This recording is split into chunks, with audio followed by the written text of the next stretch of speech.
Well, we finally did it. We convinced Mr. Ken McDermott to sit down and do an interview with me. So sit back and enjoy, Ken. It's going to be great.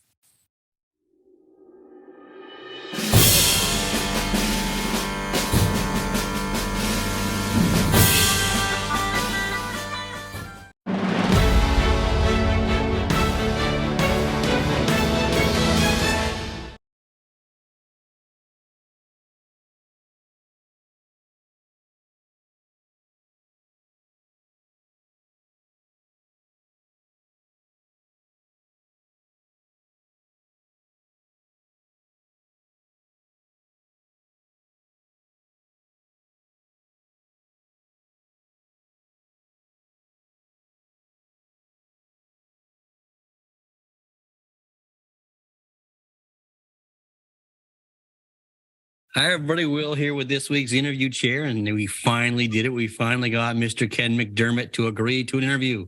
How are you, Ken? I'm very good, Will. I'm always good to be in your company. Oh, thank you. I appreciate seeing you as well. Thank you. And how's your winter been so far? It's been a non-winter. It's been a most unusual thing. You know, I'm in my 82nd year, and winters like this are unknown. Certainly didn't have them when I was a kid. 82nd? You should probably come and hang out with Mrs. Whitney. You guys are the same age. That could well be. Yeah, I was born in 41. I'll check with Elaine, your mother, and ask her. I'm pretty sure she's 82 now as well.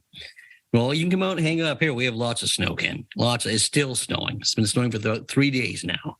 You're welcome to it, really. Okay. All right, let's begin. Tell me how you first got started in the sport of dogs, and tell me how old you were when you first got started as well. I grew up in Newburgh, in the city of Newburgh, and we lived on the second story of a 3-story building. My family was not dog-oriented. My cousins had a Cocker Spaniel named Spunky, and I always enjoyed spending time with Spunky. He wasn't nasty, thank you, God, but he was spunky. My sister, much older than I, and brother-in-law, my sister was 19 years older than me. Wow. And they were stationed in Stuttgart, Germany, because he was with a special unit of the Army Air Force. And at the end of the Second World War, they were cleaning up what was left of Hitler's SS, and that was his job. He had a very interesting position. Wow. When they came back from Germany, they brought 2 dogs with them, both boxers.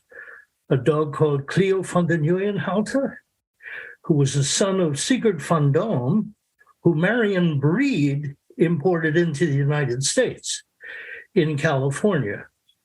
And they brought a bitch called Asta van Dam from the Van Dam kennels in Munich, which was world famous for boxers.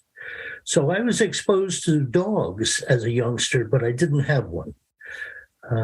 If there was a dog loose anywhere near me, I brought it into the yard and I played with it all day. And then at dinner time, my mother would say, you have to let that dog go home. And I would open up the gate and the dog would be allowed to go home. I had no idea where it came from or who owned it, but I enjoyed it. I had a relationship, and I'm not sure how to explain that, with dogs. They trusted me. That was what it was. I can see that. Yeah. So that was my early exposure to dogs. When I was 15 years old, my parents both died when I was young. My mother died when I was 11, and 18 months later, my father died. I'm sorry to hear both that. died of cancer. 2 weeks after my father died, his father, my grandfather, died. So I had a lot of abandonment young. Didn't know about it. Didn't know that it would affect anything either. But I always had a relationship with dogs. When I was 15, the local veterinarian was looking for somebody to work at his kennel. What I had been doing earlier than that was caddying at a golf course. It wasn't all that fun. But working for a vet, that appealed to me.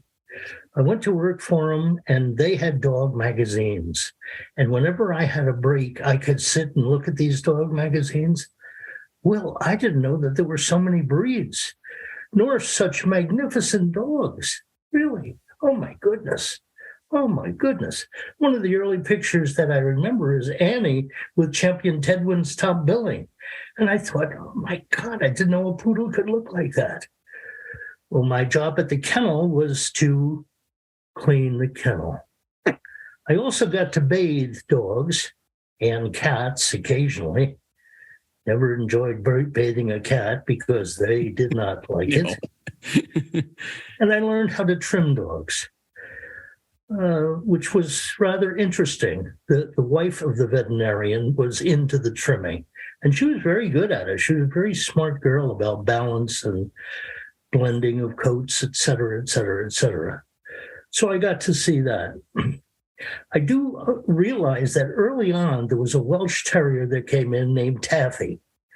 And I thought she was beautiful. She was one of the most beautiful things I had ever seen because she had a balance. She had an attitude. She was a terrier, but she was sweet. She was a Welsh bitch. But she let you know she was a terrier. Years later, I found out that she came from one of the greatest Welsh Terrier kennels in North America, and that Seth Campbell had placed this bitch in this house. Little did I know. When I was working for the vet, I started dating a young girl who had many interesting attributes. She had a Triumph convertible that we drove around in. And you're in high school with that, early high school? Yeah. You are somebody. She also had some other things. She had a Cocker Spaniel, a mere pet, a Beagle. You could tell it was that, but you couldn't tell much more about it. It wasn't very good. She had a miniature Schnauzer that she got from Fillmore Kennels, which belonged to Peggy Anspach, and was a well-known miniature Schnauzer kennel. And she also had an Irish setter, McKen's Claudia, who was basically Red Barn breeding. Well, this girl, her name was Nadine Barden. She had Italian blood. She wasn't too tall. The Irish setter was too much for her.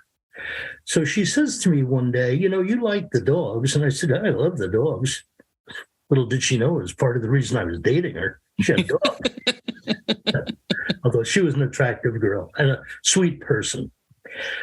She said to me, why don't you come to the house? I want to show you how to show the dog. And I have a reason. So I went to the house. She showed me how to groom it. She showed me how to gate it. She showed me how to set it up. And she said, what are you doing this weekend? I didn't have anything going on. Well, we got in her aunt's van and we drove to Poughkeepsie, which is 20 miles away. The Mid-Hudson Kennel Club, they were called at the time, they're now called Kennel Association, was putting on a match show. And Joe Stetson, who was the dog editor of Field and Stream magazine, was the judge. So here we are at a dog show, a match show. But Will, in those days, match shows had good size entries. We didn't have lots of point shows, but we had a fair number of match shows. So we go there, and I show the Irish setter, and I wind up winning the breed and setters among a few. And she compliments me on the wonderful job that I did. And then I went second in the group to a lab. The lab looked nice, and I wasn't sure whether my setter was better or equal. I had no idea, but I did enjoy showing it. So she was so happy. She says, next weekend, we've got another show. Really? And we went to Middletown, I think. We went to another show. And I repeated, same thing, second in the group. There came a third weekend and a third show, which was held in Newburgh. No kidding. It's held in the Armory, good-sized building, good-sized match show. I went there, won Irish setters, and placed in the group again, I think second or third. As we walked out of the ring, there was a man, not very big stature, leaning against the wall. He looked a little bit like my father. My father was not a big man. And Nadine introduced me to this man. She said, I want you to meet this fellow. So we shook hands, and he said his name was Seth Campbell. And he said to me, I've been watching you. He said, you have beautiful hands on a dog. I had no idea what he meant, Will. I knew that the dogs and I got along just by a touch. That's a gift that somehow you're given. You can't earn that. It's true. Yeah. It is Can't be given. taught that. Yeah. And he said to me, I wonder if you'd like to work with me. Well, I didn't know what that meant, but that opened the world to me, literally opened the world to me. Seth was one of the best known terrier men in the country, and terriers had my heart from early on. It was their character. It was their independence. It was them being themselves, and they didn't care about anybody else. They were themselves. And I guess that's what Ken McDermott wanted to be, just be himself. I tell people that I'm a loner, but being a loner, God bless my wife, she said, you could be the last person on earth and you'd be okay. I can make it look that way, but it isn't okay. Right. I really need to shake a hand. I really need to give and get a hug. I really need to see your eyes and your face. Yeah, I need that. When this COVID came along, boy, what a lesson. When we were separated from one another, I was really yearning for that presence. So it became obvious to me that I'm not a loner. At any rate, time went on with Seth. He had a How nice... old were you at that point, Ken? When I met Seth, 15, 16, he took me to my first Montgomery County in 62. It could have been 61. And we were at the G. Harrison Fraser Estate. We arrived early in the morning. There were puddles in the field that we had to drive across to get to where we needed to park. And those puddles were frozen. It was an October morning, of course, that's when Montgomery County was. And around the veranda, there were donuts and coffee for people. And there were gifts of little crystal ashtrays, basically, with silver rims that had MCKC stamped in them. I still have a couple. Those were just gifts for exhibiting there. That's crazy. And Seth had some interesting dogs with him. One of the primary ones was an Irish Terrier, Champion Wahoo Satellite, who I think he was the only Irish that had won a Best in Show at that time, that year. It was very infrequent for Irish to win it. He was a real stallion of a dog. He was the kind of dog when he went into the ring, he looked at the competition and he knew them. And he never left the ground, though. He didn't fly through the air trying to grab them. He stood his ground like, I own the ring and I'm not sure why you're here. And I think that's the way an Irish should act. We called him Champ. Certainly was. So Seth had lots of good dogs over time that I got to see, I got to be with, I got to learn about, I got to assist with. And that was quite a beginning. Where did we go from there? Yeah, where we went from there was Seth had a client who had Kerry Blues. The Erin Blue Kennels were located in Leominster, Massachusetts. It was Mr. Arthur Hillary, who owned an outdoor advertising company, and he had a fair number of Kerrys and some very nice ones. So at Seth's Kennel, we had a number of Kerrys, and he said to me one day, Mr. Hillary has a young Kerry he'd like to give you so that you can have one on your own. You can condition it, you can trim it, you can live with it, and you can show it. And I got this young dog that I called Rory. Erin Blue Sianport was his name. All these names you remember. My God. Oh, I do. Yeah, I do remember that. And he was a nice dog. He had wonderful temperament. He had very good balance. He had beautiful coat, nice headpiece, very decent mover. His mouth started to get a little bit funny. Oh. And I wasn't going to show a dog with a mouth that was questionable. I just wouldn't do it.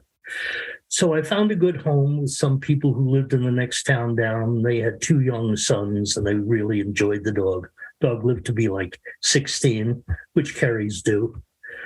I found out that terriers and terrier people are slow to go to ground. They often have long lives. I don't know why, but I found it over the years to be true. So in a short period of time, Seth, he also had a wire client, Mrs. Monroe W. Lanier. And she had a wire bitch that she thought I might be interested in, called Mona Stella, My Fair Lady. She's an all-white bitch with a tan head with a little split of white down the skull.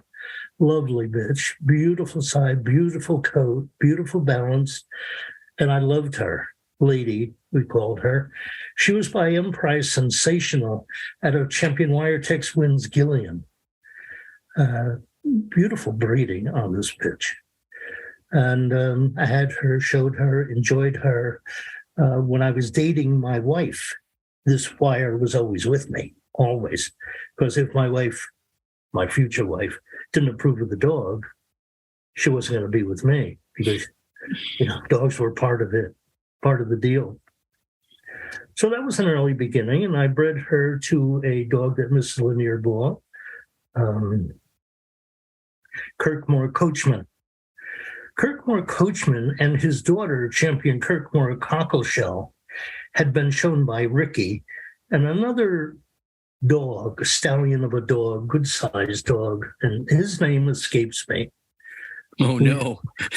We wound up never showing him, so I guess that's why his name never stuck.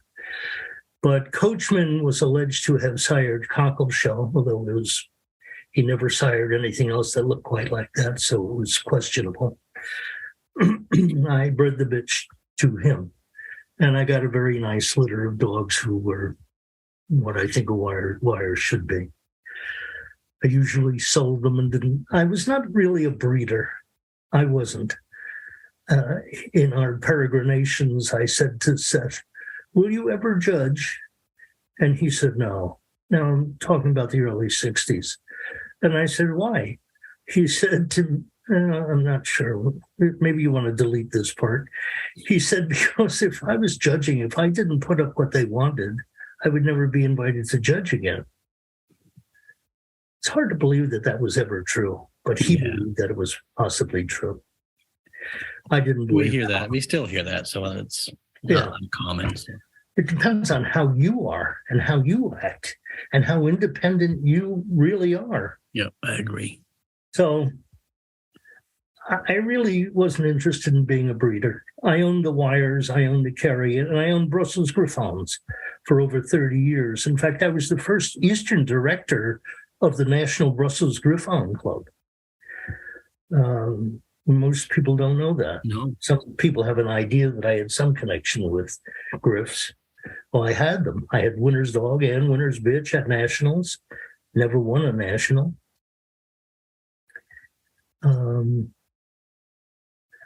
Time went on, and Seth died. I went to work at IBM in 1962. Oh, yeah. So one day I went home from work. I had an apartment in Poughkeepsie with a lovely couple who owned a child's clothes store. And they never had children, but they were really a lovely couple. And I had the upstairs in their house.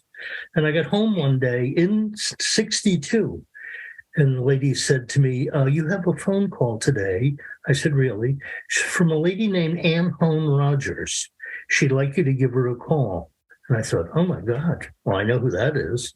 That's Annie, the Annie, early on, mind you. Mm-hmm. This is 1962. So I called Annie and I said, "Hi, how are you? It's Ken." "Yes, well, I'm very interested to talk to you." I said, "About?" She said, I need help. And I've seen you at shows with Seth." And she repeated what he said. She used the same words. She said, "I love your hands on a dog." Again, I knew what she meant, but I didn't know that it was observable. Mm-hmm. And she said, "I wonder if you're interested to come to work for me." And I said, "Annie, I just started working for IBM in February. I just got engaged. I can't walk away from that right now." And I couldn't, dog shows. understandable. I wasn't sure how I could make a living at it or how it would work or how it would be working for her in Mayapack, which wasn't far away. But that started a lifetime of friendship with a woman who was infinitely brilliant as far as I was concerned about dogs. I loved her very much, and she knew that. And I told her I'd never give away her secret. And I didn't. She was a bit shy. No one saw that. At any rate, so time went on.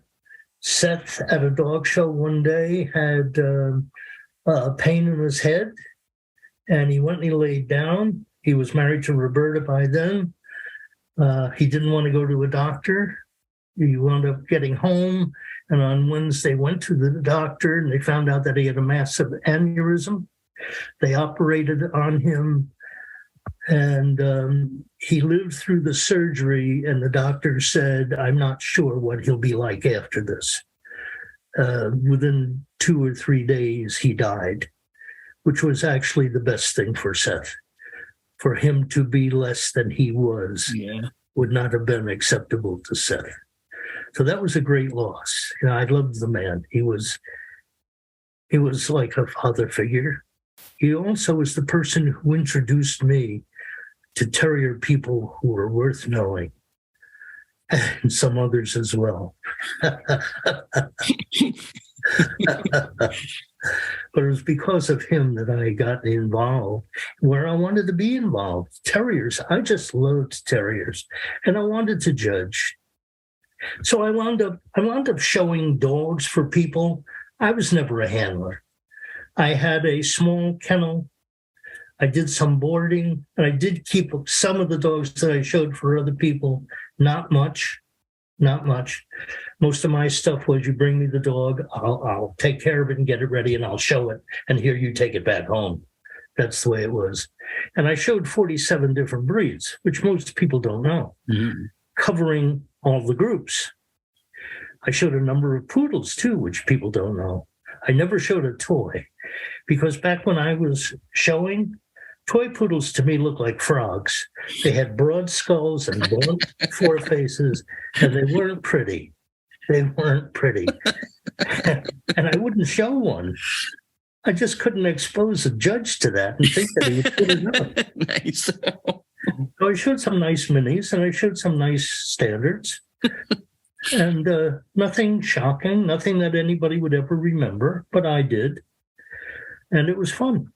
But in my mind was always, I think I'd like to judge. I'm not sure how this happens. And I got into learning how it happens and keep good records, etc. And in 1977, I made an appointment with Glenn Brumby Jr., who was executive vice president of the Kennel Club at the time. He had been a handler, and I knew him as a handler too, because he lived on Long Island where the Brumbys lived. So I went down and talked to Len, and I had the stuff written down, and we chatted, and he said to me, what is it you hope to do? And I slid him a list, I think of 12 breeds. And he took the list of 12 breeds, and he started crossing things off, and he slid it back to me. And he said, this is what I'll give you: Fox Terriers, Lakelands, and Welsh. And he said, what's your ultimate goal? I said, to judge the terrier group. I said, if I ever get to the point where I judge the terrier group, I've reached heaven. He said to me, if everything goes well, you'll have the terrier group in 10 years. That was acceptable. I thought that was fine. Yeah. So time went on. It got published that I was licensed to judge Fox Terriers, Lakelands, and Welsh. The first club that hired me was the local club, Walk Hill Kennel Club, and I judged their show. And I had a major in smooths. I had a modest number of wires. I had some Welsh, but no Lakelands, of course. There's a lot of Lakelands around. The wire that won the breed was shown by Cliff Hallmark, and it actually went on and won Best in Show. And it was top dog in the country at the time. Pretty easy to do that breed. But Janie brought me a bunch of smooths, and she didn't win anything. And as she was leaving, she said to me, "It's okay." And she said, "I'll be back." I thought that was an endorsement. She was saying, it's okay, and time passed and she came and she showed and she won and she lost. Time went on and people started hiring me, which surprised me. It kind of did. I mean, a kid who grew up in Newburgh, who thought that he would literally be invited to go around the world? Who ever thought of that? I never did. Never. I don't know what I thought was going to happen. But the terrier group that I was going to get in 10 years if things went well, I got in 3 years and 3 months. And the toy group, I got in one fell swoop. And then I went 18 and a half years and I applied for nothing. And the lady who became now Mrs. Clark and I had a dinner one evening, and she took her crooked finger, long as it was, pointed it at me and said, "Why aren't you judging more breeds?" I said, "I haven't applied for any more." She said, "Aren't there other breeds that you would want to judge?" I said, "There are, Annie, but I just hadn't thought about doing it. I'm happy with doing my terriers and toys." She said, "No, you should be judging more breeds. I want you to look into this." So with her urging, I did apply for a good sized package, 15 maybe breeds. And they were just a couple of this and a couple of this and a couple of this, not dedicated toward getting a group. Because I was one of those who believed that you should know the breeds before you move on. Obviously, I went 18 and a half years without applying for anything, and I was being successful. So I applied and I got them. And I finished them and I let time go on and I applied one more time.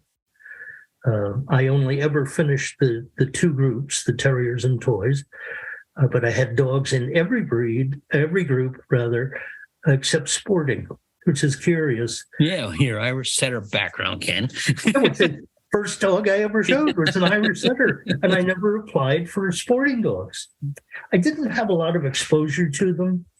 I live in an area where Melentine's My Own Brucey lived up the river. And My Own Brucey did a lot of winning, and he threw down his temperament on a lot of cockers, and many of them tried to bite me. Oh. I didn't want to be exposed to that. I thought, I don't want to be bothered with that. So the sporting breeds, pretty as they were, and I've given many best in shows, just not a group I knew that I didn't know enough to judge. Dr. Mike Woods, who's a good friend from Newfoundland, said to me, "You should be judging my breed, Labradors." I said, "Good, you give me a personal license and I'll just judge at your place." He's a great Labrador judge. How would you? Yeah, if he thought that, you probably should have. Well, at any rate, time went on, and I got invited to places that were impossible. I judged in 42 states. My first away assignment was Enid, Oklahoma. And Joan and I flew there, arrived at Oklahoma City. I was bird watching, of course. So I had my binoculars in the rental car, and I drove around the outside of the airport, picking up things like painted bunting, a species that we don't get. It was there singing. And I had another one too, Dick Sizzle. It's kind of a Midwest sparrow. And one was singing, and I picked it up by its voice. So driving up to Enid, Oklahoma was wonderful. Actually, when I landed at the airport, Pat Cruz was the AKC rep. She met us at the airport. She said, "This is a big deal." I said, "The total terrier entry was under 100. I said, "This is a big deal?" She said, "Yeah, for them in Oklahoma to get this size terrier entry is an endorsement of you." What are you talking about? I'm just kidding. Kidding. There was a Scotty that was doing a lot of winning out of Texas in the area, and I knew that it existed. And interesting how things, when you finally see them, aren't quite what you were thinking that they were. But there was a miniature Schnauzer open dog that I carried through to the breed in Schnauzers. And he won the group under me. He belonged to Sue. Wow. Uh-oh. Looking at the dog, I can still see the dog. Beautiful coat, beautiful balance, proper neck and shoulder. Jean Heath's partner, Sue. At any rate, that's who she is. And It'll come back to you and you'll call me. Barnstormer was the dog's name, and he wound up winning the group under me, and he went on and did some other very nice winning. So that was my first away assignment, which was a surprise to a kid from Newburgh. And then the other things came. I ultimately judged in England, Ireland, Scotland, Wales, Mexico, every Canadian province that touches the contiguous states. I was invited to many, many, many other places, many that I wouldn't go to. I was, for my reasons, I was invited to Australia, and I was really interested. I was going to be going for a month. I was going to be judging in Australia, and then I was going to go to New Zealand and also judge. And then I went to the travel agent, and the travel agent said, "You'll leave at this hour on this day, and you'll arrive at this hour on this day." And I said, "What are you talking about?" She said, "Well, you're in the air for," it was like I'm in the air for a week. It scares me too. And I said, "Oh, no." And she said, "Oh, yeah." And I said, "Oh, no, I'm not going." So I went home and I called the people who were kind enough to invite me and said to them, "I'm very, very sorry, but I really can't be on a plane that long. I mean, I just can't imagine it. I really honestly can't imagine it." So God bless those who do. And those who have done it have said to me, "You would love it, and you would love the birds." And I'd love to see Jeannie Montford there. She's forever showing me pictures of the birds that she has in her yard. Just too far. I said, if the continental drift accelerates, or if the Concorde had ever flown to Australia, I would get on it. She said to me, the person in Australia said to me, "If the Concorde ever flew here again, we would pay for you to get on it." I thought, well, that was very kind. That was very kind. So.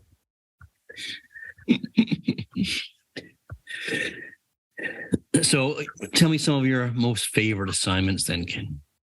Because I know you've judged everyone. My most favorite, of course, always will be Montgomery County. And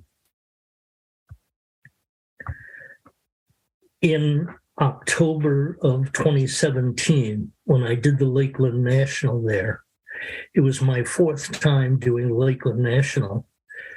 The president of the club said to me, "Do you know that no one else has ever judged a Lakeland National twice?" And I said to him, "I better get it right this time, eh?" Of course you did. That was my 33rd time judging at Montgomery County. I remember one year pulling in and having my thing for judges parking, and the person there said, "Well, just seeing your face, we should just send you to judges parking because you're judging here every year for some reason." That was a great honor always. Well, I mean, sure. Terriers, that's my group. That's, in case you don't know. Years ago, I said, if you call me a dog man, I'm honored. If you call me a terrier man, I'm elated. That's the highest honor that you could bestow on me, really. So I never said it, but they considered me worth having. The breed clubs, that's who hired you. It wasn't Dr. Dubler, it wasn't any of the officials. It was the breed clubs that hired you for Montgomery County. Great, great, great show. I did get to judge Westminster, who's also, and I love that. How can you not? It's so impressive. The unfortunate, well, yeah. It's in New York City, which is a problem for me. I live 63 miles north of it, and I don't go and visit it unless there's a real reason. But going there to judge the dog shows 13 times, that was a real reason. And when I was invited the first time, I said to Jack Marvin, who I'd come to know over the years, and who was like an uncle to me. He was a wonderful, wonderful man, a great author of terrier books. And he said to me, make sure you're at the dinner. And I said, well, I didn't know whether I was going to the dinner. He said, no, you're going to the dinner. I said, well, Mr. Marvin, I'll be uncomfortable at the dinner. He said, no, you'll be comfortable. He said, those people invited you because they want to see you. They want to talk to you. They've heard of you, but they don't know who you are, and they want to see you. It's impressive. My first time, and we were at Central Park West at the Union Club, a private club. You went in, they showed you where to go to have your coat taken care of, and then they pointed to an elevator. I went on an elevator up to where they told me to get off. The door opened up, and there was a man standing there. And he said, welcome to Westminster, Bill Rockefeller. William A. Rockefeller Jr. Called himself Bill Rockefeller to a kid from Newburgh. Really. And I had oysters Rockefeller with Rockefeller. And I admired his tuxedo and the boutonniere, around his waist had a Westie. And I said, oh, I'm surprised. He said, oh, you're looking for the Bedlington. Yeah. I said, where's that? And he showed me. It was a little to the side. There was a Bedlington on it also. They're lovely people. And it was very, very nice. And wow. Jack Marvin was there. Mr. Marvin, Judge Westminster, 14 times, he had told me. Great man. Great man. Wow. Yeah.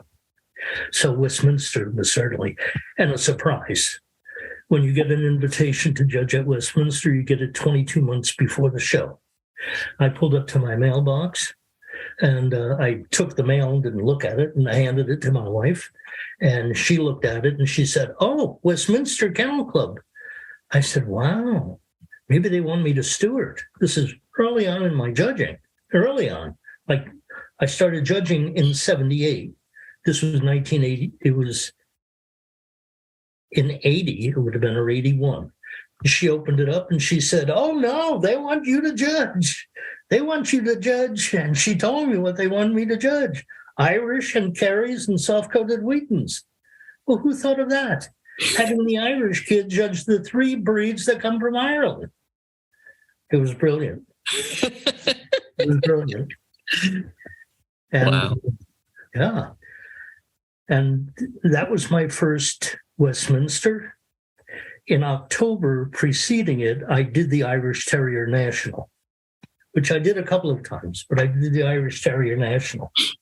And there were 3 brothers being shown. And it was one of the greatest of all times in Irish Terriers, having the 3 of them there, plus sure. a bitch that Bobby Clyde had. And I think she was owned by Steve Sunheimer. And I think she was called River Queen, something close to that. Beautiful bitch, beautiful coat. She's lovely. But these 3 dogs, and one of them was the Michael dog that Woody had. And at Montgomery County, he won the breed. And that bitch was the best of opposite sex. That same weekend? It couldn't be. Roughly about that time, I was judging at Montgomery County weekend, and I did Irish Terriers. I wonder what year that was. My winner's dog was Rowdy Red. that Bobby Fischer had for Ed Jenner. And the winner's bitch was the litter mate, Ginny Dare, who Bobby Milano from the West Coast had. Happened to be 2 litter mates. And they were both young. I think they were like 9 months, maybe 10 months, and 1 winner's dog and 1 winner's bitch. And I was very pleased with that. And I remember about a month later, I was doing the group in Maryland, in Salisbury. And the show was running late, and we had to catch a flight to go out. So I had enough time. I did my group. I wound up giving it to Rowdy Red, the Irish that Bobby had, who I thought was the best Irish I had ever seen. I said about that dog, he did not look into my eyes when I was looking into his. He looked into my soul. Yeah. He did. He makes the hair on my arm stand up today, that dog. Oh, my God, what a dog. So he won the group under me, and I was leaving, and Tom Gately was going to be doing Best in Show. And he said to me, "You're on your way?" I said, "I have to, because I have to catch a plane." I said, "I'd love to stay." He said, "What did you send me?" I said, "I sent you a mic that I'd be interested to hear what you think of it." And that was all I said. I mean, I wasn't going to say anything past that to Tom. Let him decide. The next day, I got the New York Times. Walter Fletcher, always covered. Rowdy Red won Best in Show under Tom. And I thought, of course he did. Of course he did. When in a short time later, I did my first Best in Show, I had a wonderful lineup. Nothing could beat Rowdy Red. Not when an Irish can look like that at you. And the beautiful planes to him. Oh, my God. He was the standard. I love that. I mean, that over the years that I judged, that happened a few times. A few times. That's incredible. Oh, yeah. When a dog comes in the ring and you see it, and it is the standard, oh, my God. You can't help it. Your heart starts jumping. It does. It does. Wow. It does. It happened at Great Western one year when I was doing, on Sunday, I was doing the Terrier group, and I wasn't doing any breeds. I didn't see anything judged. I wasn't near seeing anything judged.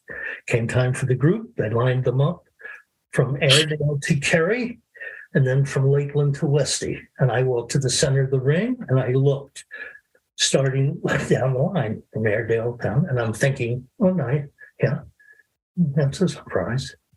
Some of the surprises are, I wonder why that's here. And I got to this Kerry, and I thought, oh, my God. And I kept this side. I didn't move them. I moved that side.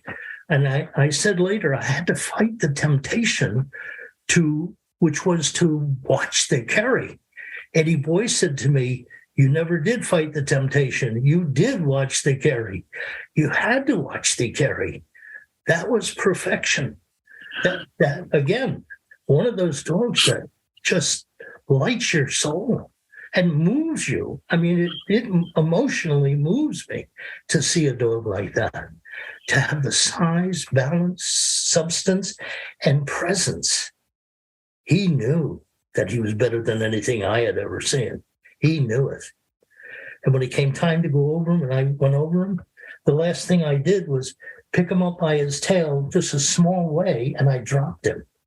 And why? I wanted people to see that rear on a Kerry. Incredible dog. Incredible dog. I went on and did the other half too, of course, and made my cut. And he was my winner without question. Without question. Those things, when they happen, wow. One year I did 3 toy breeds at the Garden. I did Poms, Maltese, and Peaks. The Pom that I gave the breed to in 1988 went on and won Best in Show. And but it was the Maltese. We had class dogs then. I had done Winter's Dog and Winter's Bitch, and I was on specials. And I'm again looking down the line, and I come to a dog shown by a short lady with dark hair, and I thought, wow, does he look good? I have to see how he walks. I wonder if he's got teeth, and I hope his eyes aren't gold. And it came time, and he wound up on my table, and I went over him, and he was glorious. I got the finest compliment I ever got in my life. Sometimes it's hard for me to say it. Finished judging, and I made a cut, and then I took this woman, and I said, "Come up here." And then I took a class animal, put it here, and I took a bitch and I put it here. There were no rewards of merit or anything else. And I start gating them around the ring.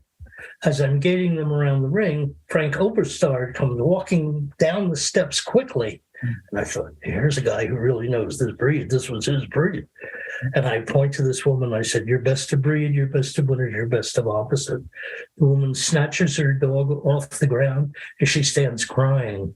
I tell you, my thought was, this is a dog that's never won in its life. and I just pointed at it, thinking, in my mind, it's wonderful. It had a beautiful coat, beautiful size, beautiful balance, beautiful top line, beautiful texture. It was what I wanted in the Maltese. And she said to me, I didn't have money to advertise this dog. I didn't have money to campaign him.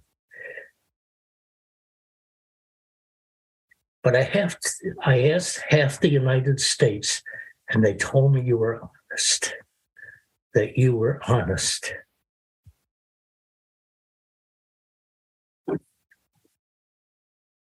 How do you get a greater compliment? That's right. Yeah. And Oberstard came around and came in my ring, and he said to me, good for you, in his voice. He said, half the country misses this dog, and you found him. It was a dog called something like JC Lollipop, and the woman's name was Mary Day. You know, it's one of those moments where a dog fills your eye. There are no questions. There are no questions. You know, I don't know that I'm going with this where you want me to be. Oh, it's wonderful, Ken. Your passion is unbelievable. Well, it's the way I judged. I judged because I wanted to. And here's what I said. Just let me judge the dogs. I don't want to know anything else. I don't want to know who owns them. I want to know who handles them. I don't want to know about a campaign. I don't want to know about their standings. Of course, they don't matter. What matters is what I think. You know, here's what I did. Whenever I was going to get a breed, I read the history of the breed. Where was it formed, and of what? And who owned it? And what did it look like? And what was its purpose? And let me have the standard. Let me see how the standard allows it to reach that level that they're hoping for, especially with things that work, like terriers. Let me see how the standard works so that this dog can perform what it's supposed to perform. And when it's in the ring, if I'm going over the dog and it can't perform its function, it can't win. It can't win. It cannot win. They're being bred for a purpose, and they must meet that purpose. Otherwise, they're quite useless.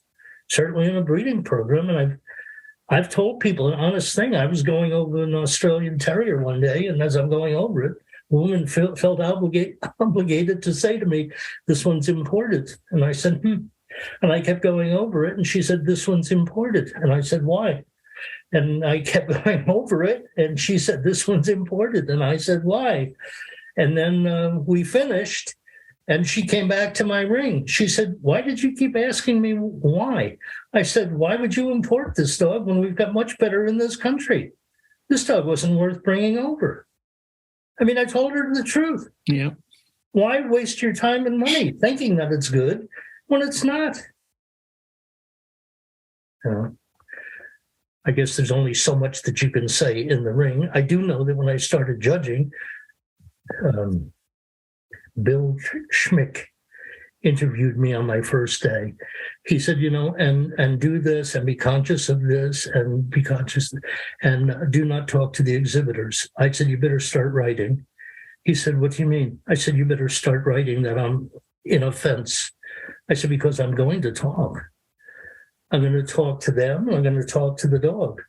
And if I've known these people for X years, if you think I'm not going to say hello or how are you, something like that, that's crazy. This is a sport. We're supposed to be enjoying it.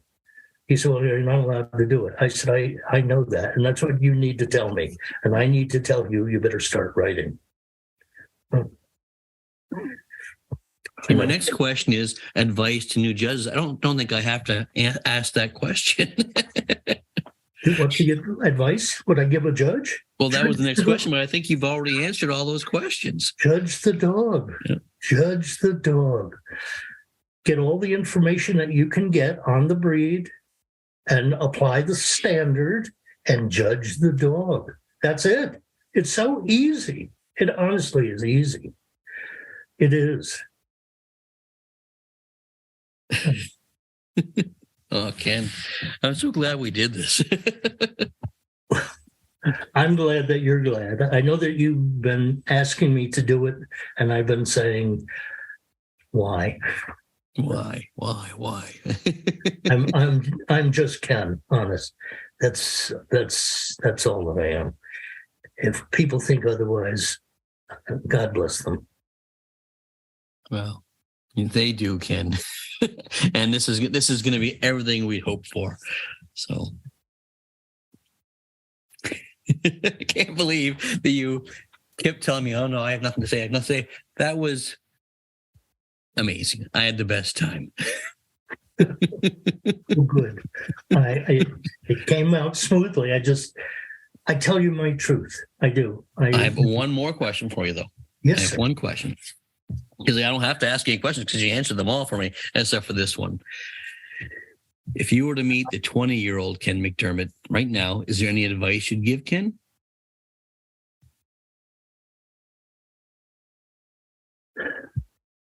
You could add some breeds that you'd like and ask the Kennel Club to give you the license to judge them.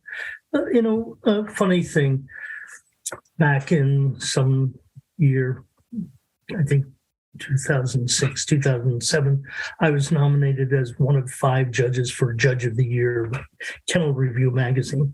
That surprised me. These people were judging all over the world, and they were well known. And when I looked at it, I thought, oh, yeah, interesting. And somebody won it. And the following year, I was nominated again as Judge of the Year. And I thought, that's very kind of them. But I'm limited. You've got some wonderful judges, and there were wonderful all-breed judges. There were. So I judged a pug specialty that day in New Jersey, the day before the Garden. And that night they had the banquet, the awards thing, and I didn't go. I didn't plan to go. I was coming home because I judged the pug specialty, and that was it. That's what I was doing. I came home and I was sitting in my bedroom watching television, and my phone rang. And there's a voice, and it's Peggy Beisel McElwain. She said, "Ken, you won. You won."